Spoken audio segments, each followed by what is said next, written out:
Now this is a story all about how a teenager's life got turned upside down.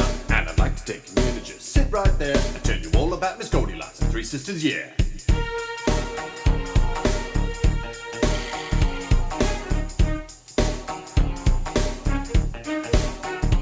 In North Queens and Forest Beach, born and raised with a mother, Goldilocks spent most of her days chilling out, max and relaxing at school, until one day she chose to wag cause it was cool. Waiting for mom to leave, skip the bus cause she could. Started making trouble in the neighborhood. She walked with the old folks home and I should have been scared, but little did they know the mischief Goldie would bring them, yeah. Her sisters celebrating seniors week there were tears, baking biggies, tarts and cake, opening their new whole cheers. If anything I could say that this tale was rare, Adam right cause you've never heard it told this way, yeah. Goldilocks was hungry, sniffing at what had been baked, and she thought to herself, I'll go in and have a taste. We pick up the story, so sit back in your chair and listen to the tale, Goldilocks with no bears.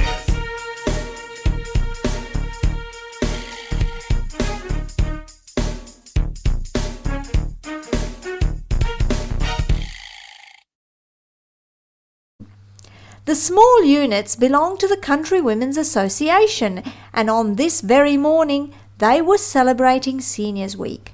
Everyone had been baking for the morning tea to celebrate the opening of the new Seniors Hall.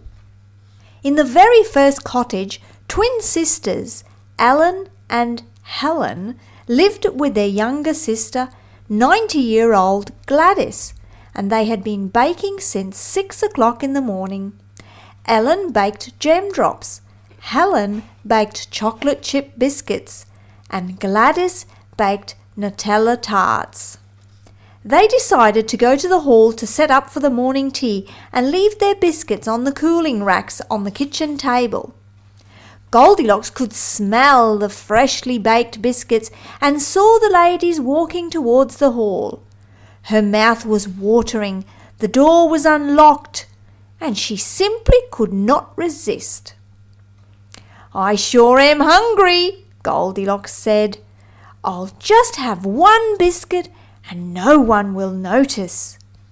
First, she had a bite from one of Ellen's jam drops. "Ooh, Rosella jam, just like Grandma's Rosella jam.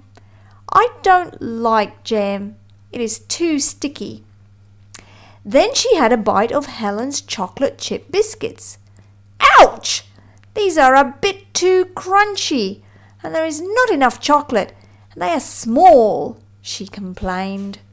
Finally, she had a bite of Gladys's baked Nutella tarts. "Yummy!" she cried. "This is just right." Goldilocks ate all the tarts, one after the other. Goldilocks was feeling extremely tired and bloated. "I need to sit down for a little while to rest and digest. I have chocolate coming out of my eyeballs," she thought. First, she sat in Ellen's chair. "Ouch! Something poked me," she screamed. "Knitting needles!" she screamed and stomped to the next chair. Next, she sat in Helen's chair. It was so soft that she sunk in. "Ugh!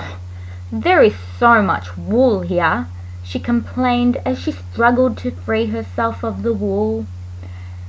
Finally, she sat in Gladys's chair.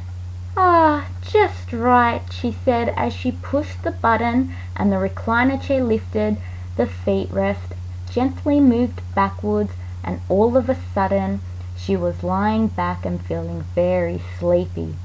She closed her eyes and began dreaming of giant Nutella jars with long arms that touched her shoulder and asked her to run away with them. Just then the three sisters returned home to collect their biscuits for the morning tea. They saw crumbs on the floor and half-eaten biscuits everywhere on the table. "Who has taken a bite out of my jam drops?" asked Ellen. "Who has been eating my chocolate chip biscuits?" Helen asked. "And where are my tarts? Who has eaten them and left only the empty tart shells?" cried Gladys. Then the three sisters saw that their chairs had been used. "Who has been sitting in my chair and moved my knitting needles? Ellen howled. Who has been sitting in my chair? Wondered Helen. And there is wool everywhere. Who has been sitting in my chair and is still in it? Gladys grumbled, whilst trying to shake Goldilocks' shoulder to wake her up.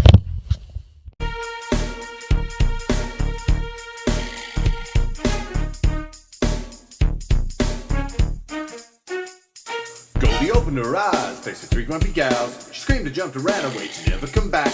She raced to her home, found her mother inside. Confessed what she'd done, promised never to hide.